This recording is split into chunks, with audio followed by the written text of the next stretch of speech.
Bonjour à tous, c'est Alexandre de Gains, j'espère que vous allez bien. Bienvenue dans votre récap hebdomadaire en crypto.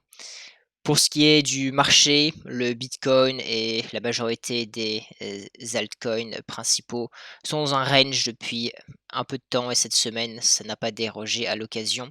Donc on va commencer avec les news sans plus tarder. Tout d'abord, un petit rappel sur les pays qui expérimentent toujours avec les fameuses CBDC, Central Bank Digital Currency, qui sont les banques centrales de monnaie numérique. Donc le Japon qui fait des expériences là-dessus, et la Lituanie qui va lancer une donc CBDC ce mois-ci, sachant que ce sera un peu spécial. Ce sera avec des collectibles. Il y aura des portraits des 20 personnages historiques lituaniens les plus connus. Ce sera donc comme les NFT, des non-fungible tokens, et comme CryptoKitty si vous connaissez. Ces tokens auront donc cours légal, mais ce ne sera pas encouragé de les utiliser comme moyen de paiement. Voilà, donc c'est une petite expérience marrante qui sera d'ailleurs sur la blockchain NEM. On continue avec OKX qui va proposer une passerelle fiat pour l'Amérique latine, 3 grands pays d'Amérique latine, en Argentine, au Brésil et au Mexique. C'est une bonne nouvelle, c'est un marché évidemment émergent et prometteur.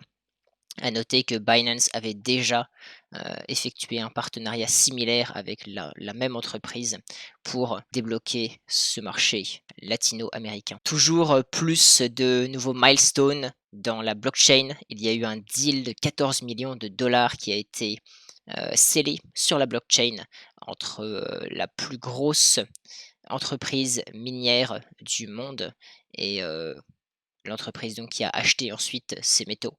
Voilà, c'est très intéressant parce que dans l'industrie minière, ils utilisaient beaucoup le papier historiquement. Ils sont un peu vieux jeu et donc on sent vraiment, c'est la nécessité d'un passage au numérique et à des technologies qui permettent, d'économiser de l'argent et du temps. Des avocats à Chicago, n'importe quel avocat à Chicago peut désormais accepter les cryptomonnaies pour, les frais, qu'ils, envoient à leurs clients. Donc voilà, toujours plus de use case pour les cryptomonnaies et l'adoption qui arrive, les cryptomonnaies qui commencent à être acceptées par les régulateurs. Cette news est pour moi une news assez bullshit, une blockchain qui va être avec de la fiat native pour rendre les transactions efficaces et accessibles. C'est un peu particulier. En fait, les utilisateurs effectueraient des transactions en dollars américains à l'aide de leur smartphone, tandis que les fonds serait détenu de manière centralisée. Donc évidemment, c'est ce mot centralisé, ça n'a pas beaucoup d'intérêt selon moi et c'est juste ce qu'on pourrait appeler un money grab en utilisant le mot, blockchain pour faire du buzz et au final, ils ont juste recréé une banque. Hem, Cependant, ça pourrait avoir un petit avantage qui pourrait, être de faciliter l'accès au système bancaire traditionnel à des entreprises de crypto qui, ont eu des problèmes parce que c'était un vrai problème. Et pour vous montrer que le marché est assez positif, voilà, il y a eu un investissement de 5 millions de dollars dans une société qui s'appelle The Graph qui fait des analyses de données sur Ethereum, qui est notamment utilisé par l'un des plus gros échanges décentralisés qui s'appelle Uniswap. Toujours, les choses avancent. Il y a un ETP, donc un Exchange Traded Product, qui va suivre le cours du Bitcoin sur le troisième plus gros marché européen. Ça va donc permettre d'offrir une exposition au Bitcoin avec une classe d'actifs réglementée. Et on pourrait croire que les États-Unis sont fonceurs, que c'est l'American Dream. Eh bien, de leur côté, pour l'instant, les régulateurs sont assez négatifs et frileux pour approuver les applications ETF. Vous en avez peut-être entendu parler avec Bakkt, ça a mis des mois et c'était très long. Alors qu'il y a déjà 3 à 4 produits qui proposent des produits sur les crypto-monnaies à travers l'Europe et notamment certains qui suivent plusieurs actifs numériques, pas juste le Bitcoin. Petite news avec Nervos qui va être intégré au BSN chinois, donc c'est le Blockchain Services Network. C'est une grande organisation avec beaucoup d'entreprises, à la fois privées, des universités, des partenaires, des développeurs et c'est assez gros et donc ça pourrait permettre notamment, de rendre les paiements en bitcoin possibles sur le BSN grâce à Nervos. Le prix a vu un petit pump le jour de la news, c'est ici, environ 20. Et voilà, peut-être que, il y en a plus encore en store au niveau du prix. Je n'ai personnellement pas de Nervos, mais ça peut être intéressant de s'y intéresser. Toujours plus de possibilités, d'utiliser des bitcoins, pour acheter des choses. Ici, les PundiX, qui est un projet qui a un terminal, ici pour, faire des achats en crypto, a fait un partenariat avec PayPal pour mettre, PayPal disponible sur son terminal, ce qui va, évidemment ce qui est un grand gage de confiance, un partenariat avec PayPal et qui pourrait permettre donc à plus de gens de l'utiliser, ça les rassurerait et ça rapproche évidemment l'adoption au niveau mainstream de la technologie blockchain. On va parler très rapidement des stablecoins, Tether qui a franchi 10 milliards de dollars de market cap et USDC, la stablecoin qui est, backée par Coinbase et Circle, qui a également dépassé les 1 milliard de dollars. Il y a eu cette semaine plus de 300 millions de dollars de Tether qui ont été imprimés comme ça. À noter tout de même que USDC, qui vient de Coinbase, est bien plus régulé, que USDT, donc Tether qui historiquement était beaucoup plus shady.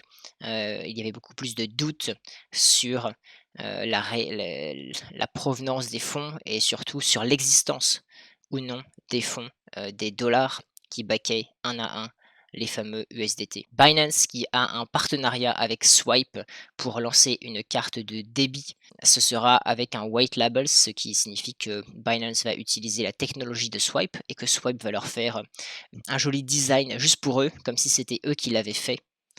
Et voilà, donc Binance toujours qui lead dans le monde des échanges. Swipe évidemment qui, a vu son prix augmenter lors de la news, évidemment ici.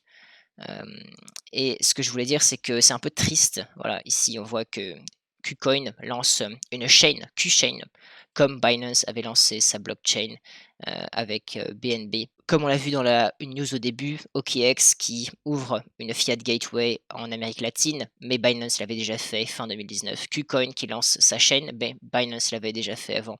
C'est un peu triste que Binance, fasse tout et que tout le monde copie Binance en fait. C'est la vie, mais voilà, c'est, assez déplorable, je trouve. Hem, Ce serait, bien de voir un peu plus de créativité et d'indépendance de la part, des échanges qui sont en compétition avec Binance parce que honnêtement, s'ils ne font que copier Binance, je ne vois pas comment ils peuvent espérer les battre un jour. Quelques chiffres sur les applications décentralisées pour le deuxième trimestre 2020. La croissance est très importante et très positive. Il y a eu plus de 12 milliards de dollars de transactions, ce qui est 4,5 milliards de dollars de plus qu'au premier trimestre 2020. Et évidemment, Ethereum représente encore la part du lion avec 82 de la valeur totale créée. La majorité de celles-ci appartenant à l'écosystème DeFi, donc la Decentralized Finance, la finance décentralisée. Le fameux D-word, vous allez en entendre parler beaucoup si ce n'est pas déjà fait. Je vous conseille fortement de vous y intéresser. Il y a beaucoup de projets en DeFi qui ont pump à des montants assez obscènes récemment. Hem, c'est vraiment le buzzword, du moment, comme c'était pour l'ICO, comme c'était pour l'IEO dans le passé. Donc voilà. Et petite, note, Tron, bah, évidemment essaie de se diversifier en ajoutant le mot défi dans, les applications décentralisées qui sont sur sa blockchain, mais 80 de l'activité reste, du gambling, des paris, des casinos, jeux à risque sur Tron. Et évidemment, dans la finance décentralisée, il y a beaucoup d'opportunités, beaucoup d'upside, mais il y a également des risques car ça reste, des technologies nouvelles et voilà, il y a des bugs, des hacks, et bien cette semaine, il y a plus de 500 000 qui ont été volés par un hacker dans des pools de liquidités sur Balancer, qui est un échange décentralisé, un peu comme Uniswap. Voilà, le hacker, est parti avec, plus de 400 000 en tokens et ce qui est, intéressant, c'est que Souvent, dans le passé, les hackers se sont fait attraper car ils n'avaient pas pensé assez à la fois à leur stratégie d'entrée et à leur stratégie d'exit. C'est-à-dire que s'ils avaient besoin de fournir des fonds, comme c'était le cas là pour exploiter cette faille, eh bien on aurait pu tracer ces fonds. Ou alors, avec les fonds qu'ils ont à la fin, ils se faisaient avoir lorsqu'ils voulaient en sortir et repasser en fiat ou les dépenser.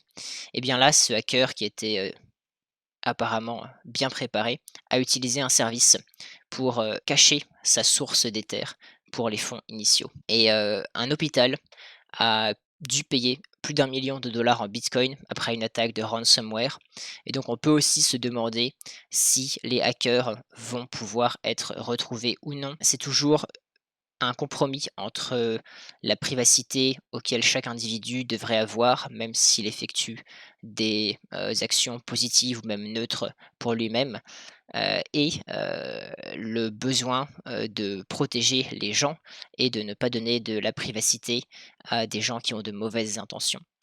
Voilà, donc évidemment, ce n'est pas un problème facile. Les hacks, ça existe, il faut en être conscient. Vous pouvez gagner beaucoup d'argent en investissant en crypto et particulièrement en ce moment dans des projets défis, mais il y a des bugs, il y a des hacks potentiels. Restez prudent, informez-vous beaucoup et sachez que le risque zéro n'existe jamais, surtout en crypto. Et c'est déjà la fin de cette vidéo, j'espère que vous avez aimé. Toujours, voilà, des pays qui, se lancent dans, les, expériences, les tests de monnaie numérique. Toujours plus de partenariats pour acheter des cryptos avec de la fiat en Amérique latine, de nouveaux deals, de nouveaux milestones en blockchain qui sont effectués. Les cryptos toujours utilisés à plus d'endroits. Donc on voit que les choses avancent et c'est assez positif. Encore des investissements qui montrent que le marché reste positif. Je pense vraiment que, il y a eu un changement récemment dans le marché et actuellement il y a beaucoup d'opportunités. Voilà, j'espère que vous avez aimé cette vidéo. N'hésitez pas à mettre un like, à mettre un commentaire, à vous abonner et à rejoindre Gains sur Telegram si vous voulez plus de news comme ça. On organise également beaucoup d'événements qui sont fun, éducatifs. On organise également en ce moment des giveaways. Il y en a un par jour si ça vous intéresse. Passez nous voir sur Telegram et si vous vous intéressez au trading, allez voir La Baleine sur Discord. Voilà, il y a une communauté qui est très sympa si ça vous intéresse. Je vous dis à la semaine prochaine, c'était Alexandre, salut.